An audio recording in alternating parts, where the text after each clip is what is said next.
Greetings!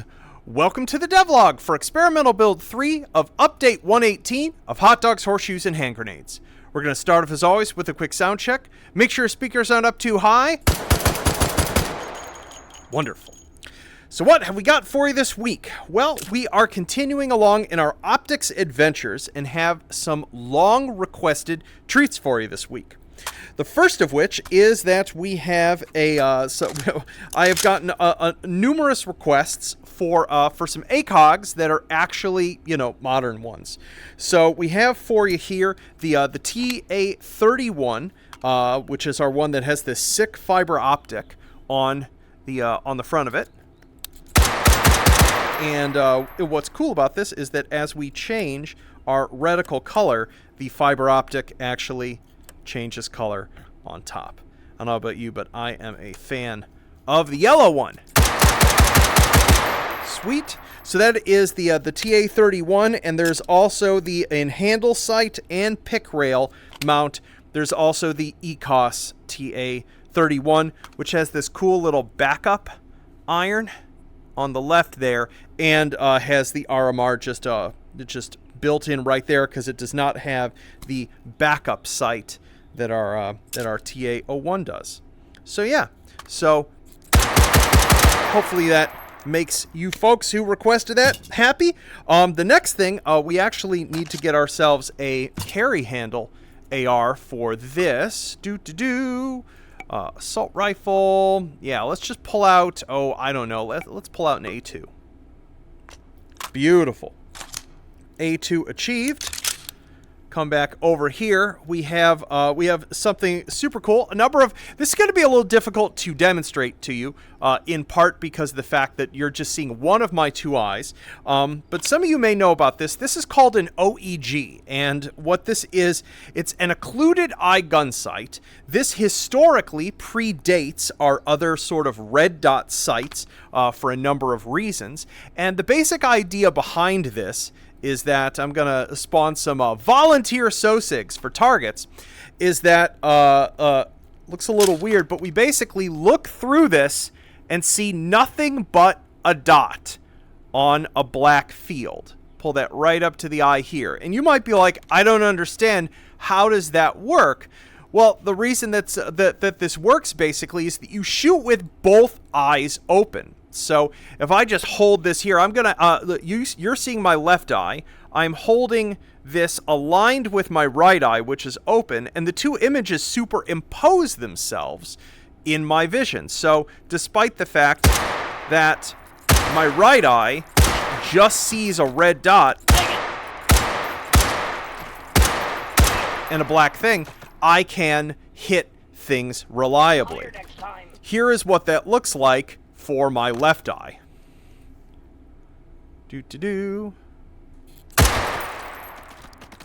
Oh, need to actually reload there.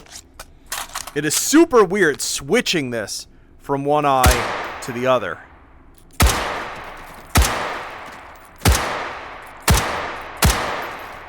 So yeah, so that's how that works. It actually runs on a fiber optic as well, and so the brightness of this dot is actually dependent on illumination in the environment, light probes, some amount of direct lighting. So if you're in a super dim environment, the reticle actually will naturally dim as well. So just like the real thing. Cool. So that is in there. What else? Oh, I've added something. This was requested. I put a performance disaster in the game, or something that can become a performance disaster. I was asked for an RMR to Picatinny adapter.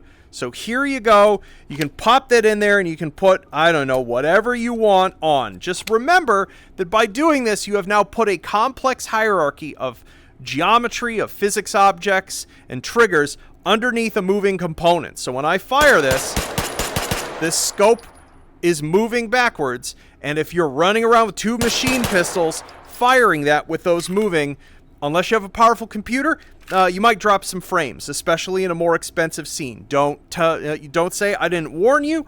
In a bunch of cases, probably won't be a big deal, especially if what you're mainly doing is just wanting to, pop some specific. Oh man, that somehow made that look worse. That's impressive. Anyway, if you want to just pop a pick-mounted sight of your choice. It shouldn't be completely disastrous, just like mildly inadvised and, of course, just very hideous. But yes, this adapter does mean that you now have the ability to migrate these things. For some reason, it's not letting me remove this from here, so something has clearly been misconfigured. Wouldn't be a devlog without a bug. And then the last thing here, let's get ourselves something. Where'd my other? There we go. Is just a little adjustment to what I didn't know is a red dot that is so hated by a certain community that has a whole subreddit dedicated to it about being the worst red dot in the world.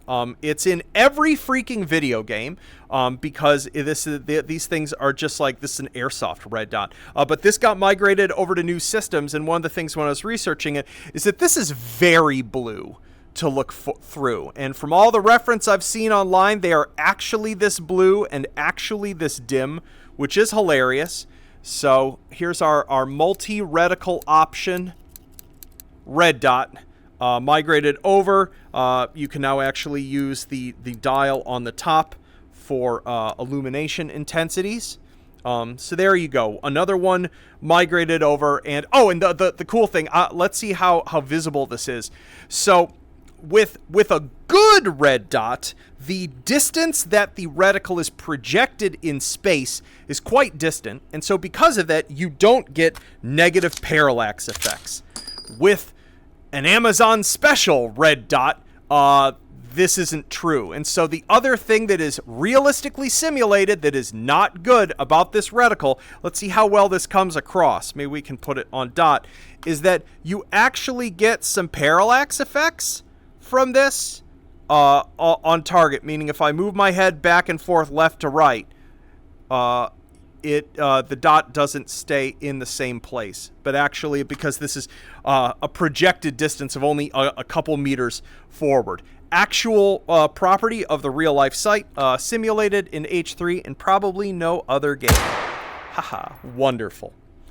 So there you have it. That is this week's update. Let's jump out to VR and talk about a couple more things.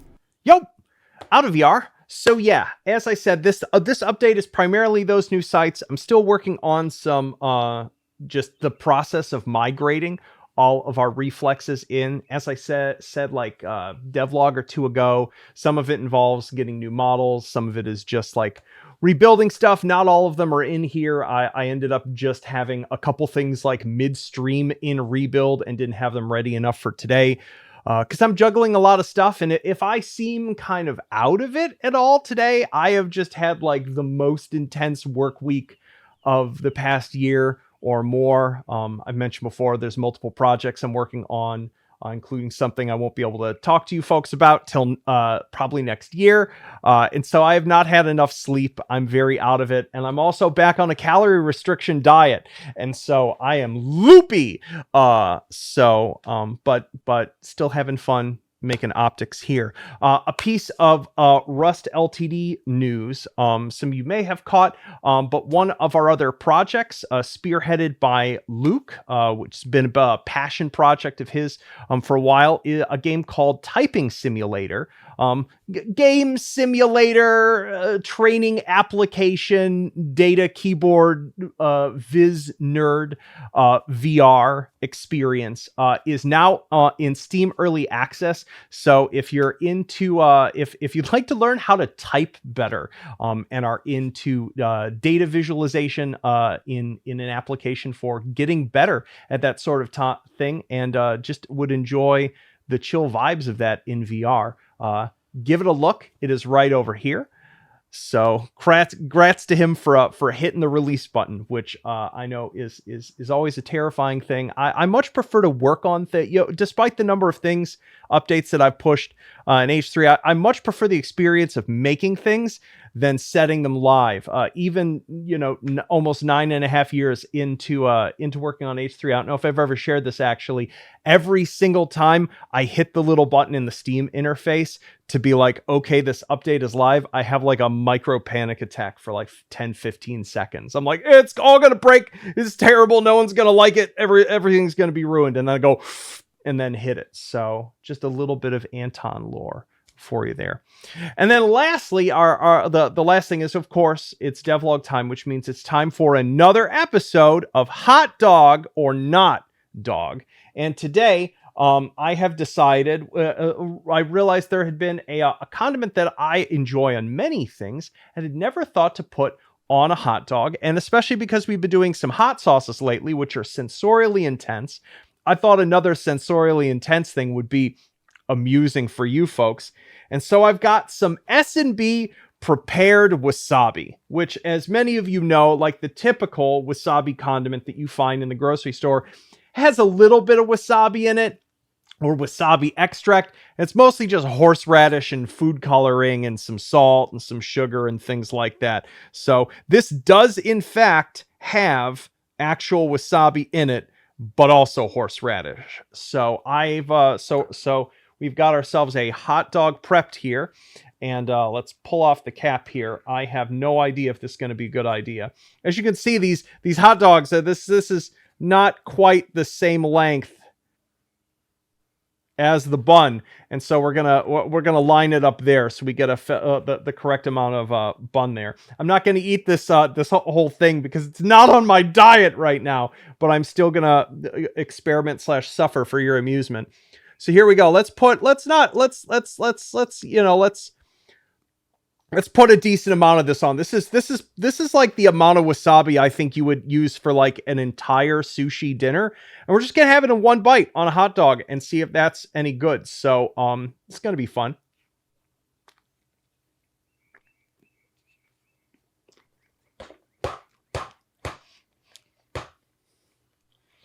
Oh man.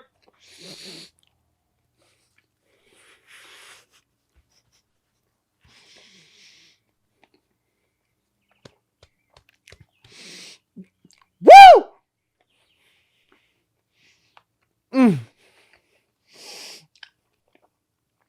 Oh, some of it's stuck up in my gums. I mean, it's making my eyes water, but it's not unpleasant. I'm weird. I love this. I think we're back down to earth. I think horseradish mustard is great on a hot dog.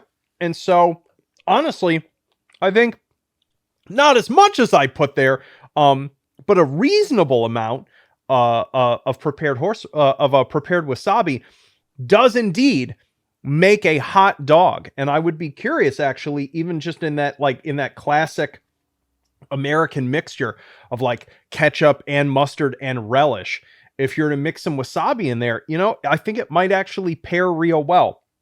Let's have a slightly more reasonable amount of that on one bite. There we go. That's the correct amount.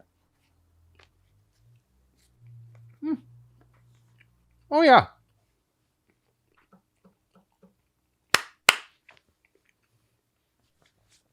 That might go into rotation for me. I think from like when I think about like, oh, I gotta throw some stuff on a hot dog.